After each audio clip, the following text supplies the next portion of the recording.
Estado, como foram os 2 boxeadores. E a imprensa se calou.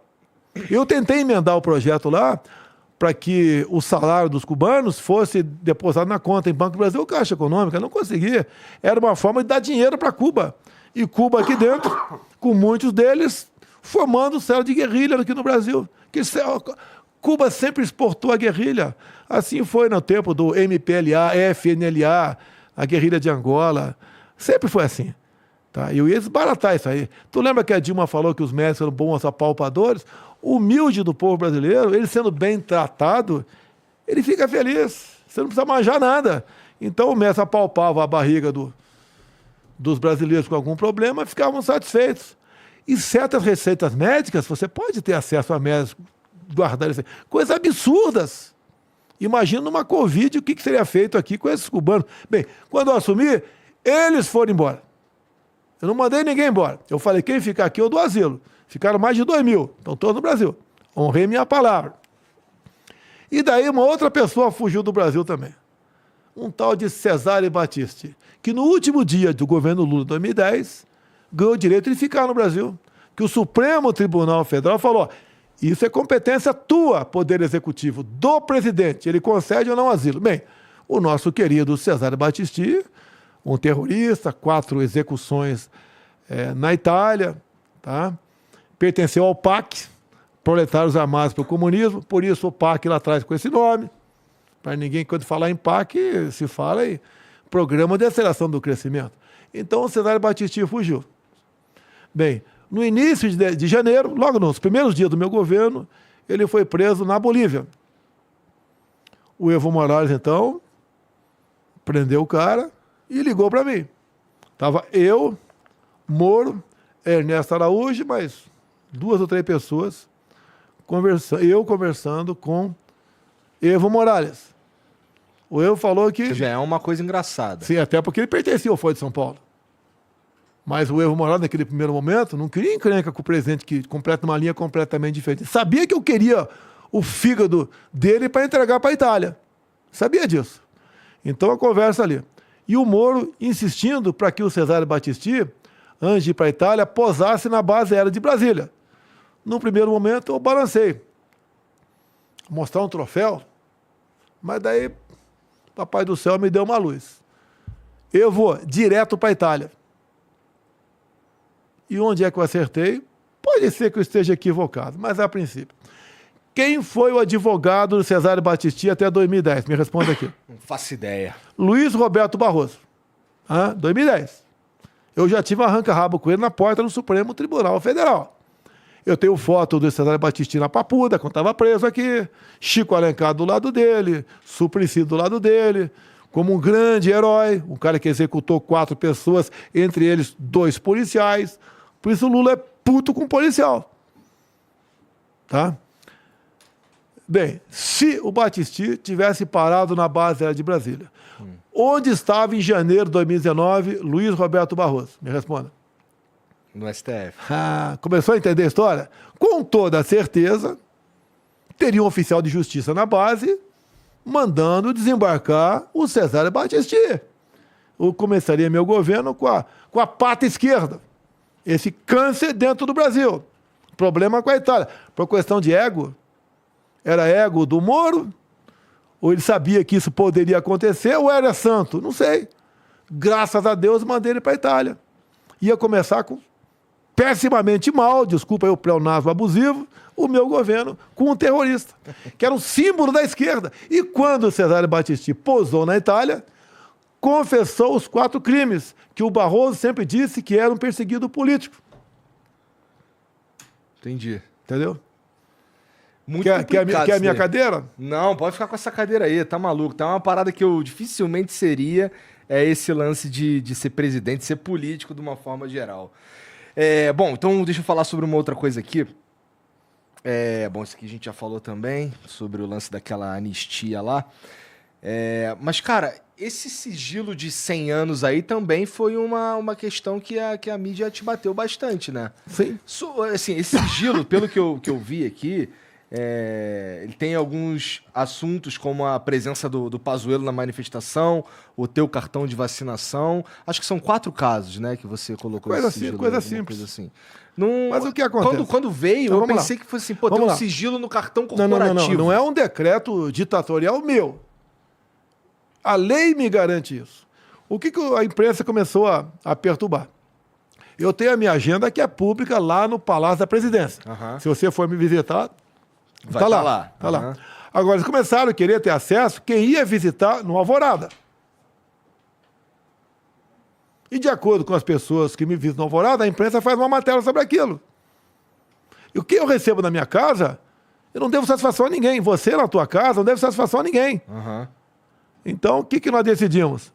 Como é garantido em lei, se não me engano, a lei do tempo da Dilma, não tenho certeza, não sei, lei lá antes de mim, que você possa garantir o sigilo em até 6 anos dessas pessoas que vão me visitar. Porque se eu hoje abrir, o João da Silva com a dona Mariazinha me visitaram. A semana que vem, vou abrir de novo. Eles fazem narrativas, fazem matéria em cima disso.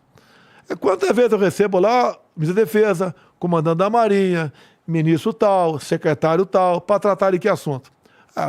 Nossa ida para a Rússia, por exemplo. Se vou no G20, eu não vou. Se vou na Cúpula das Américas, se não vou. Se vou na posse do presidente do Chile, eu não vou. Entre outros assuntos confidenciais. E de acordo com as pessoas que vão lá, porque comigo eu só tenho foco, eu falo o seguinte, ó, eu sei que tem gente que não vai gostar, corintiano não vai gostar aqui. Na hora do jogo do Palmeiras, eu só atendo o telefone da dona Michele de Paula, mais ninguém. Não atendo ninguém. Pode o Papa ligar que eu não atendo. Na hora do jogo do Palmeiras, é a única hora. Eu só tenho folga nessas horas. Agora, de acordo com a pessoa que vai lá em casa, de repente vai uma mulher bonita lá em casa com uma colega dela, eu recebo. Minha mulher não está sabendo, mas é bonita por acaso. Opa, ele recebeu aquele avião na casa dele, tratado do quê? A primeira dama estava presente, eu não estava. Começa a virar um inferno na minha vida. Então, esse sigilo é em função disso. A minha privacidade, como todo mundo tem. Cada um recebe quem bem entender na sua casa, não é satisfação para ninguém. Isso é democracia, isso é liberdade. Por que a empresa quer saber quem eu recebi lá? Fazem matérias. Quase toda parada agora, né? Quase toda semana demitiu um ministro. O Carlos França vai ser trocado.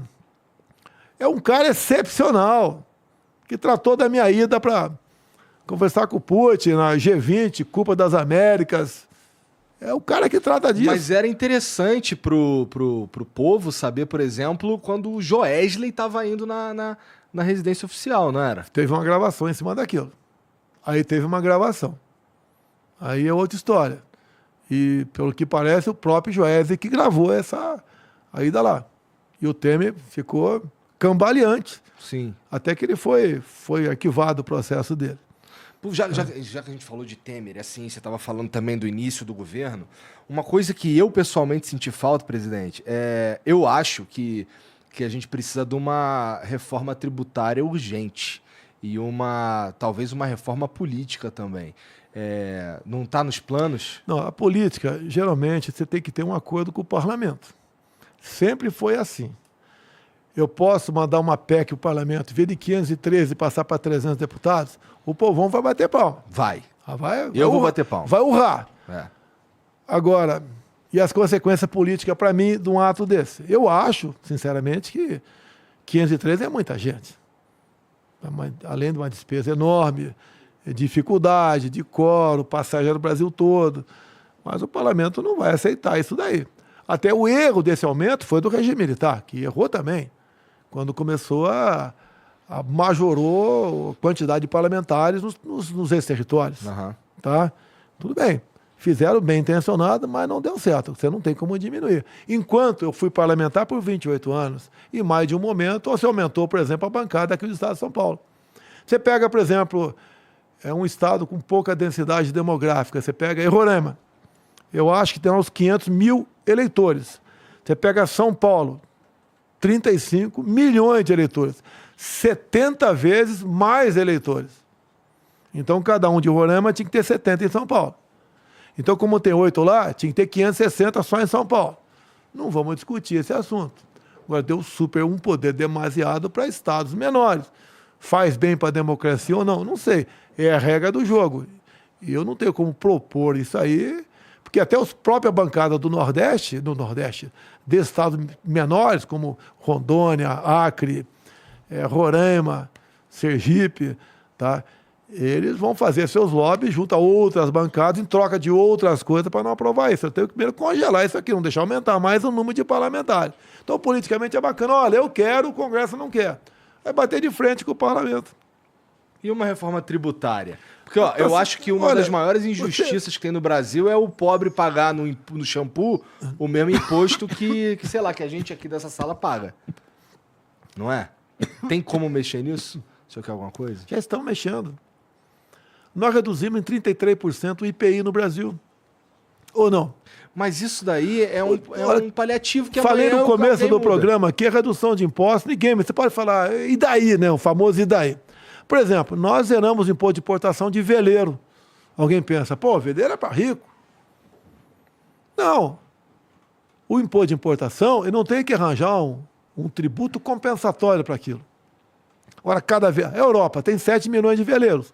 Quem trouxe essa informação para mim? O ex-ministro do Turismo, Gilson Machado, lá de Pernambuco. E cada veleiro, um pelo outro, dá, de forma direta ou indireta, mais 2 empregos. Resolvemos isso aí. Zeramos o imposto de jet ski. Você pode falar, e jet ski? Pô, tu já andou de jet ski? Responde aí. Não. O dia que tu andar, tu vai se apaixonar. É um Tu negócio já andou, que eu já vi. demais. Eu dou um cavalo de pau, faço loucura jet ski. Porra, salto onda, o cara, pô, toco um rebu geral, tá? Jet ski. Eu fui motociclista de Rio de Janeiro. Com todo respeito aos motoboys aqui de São Paulo, que o trânsito não é fácil, sei disso, mas no Rio é muito pior. Tá certo? Então, por exemplo, jet ski. Um jet ski bom tá R$90 mil. Passou para 80 mil. O que é o turismo? Pera aí. O cara lá do Capão Redondo tá cagando e andando isso aí, presidente. Não tá cagando e andando. A partir de agora, não. Por quê? Fui na Marinha, conversei com o comandante Garnier. Comandante,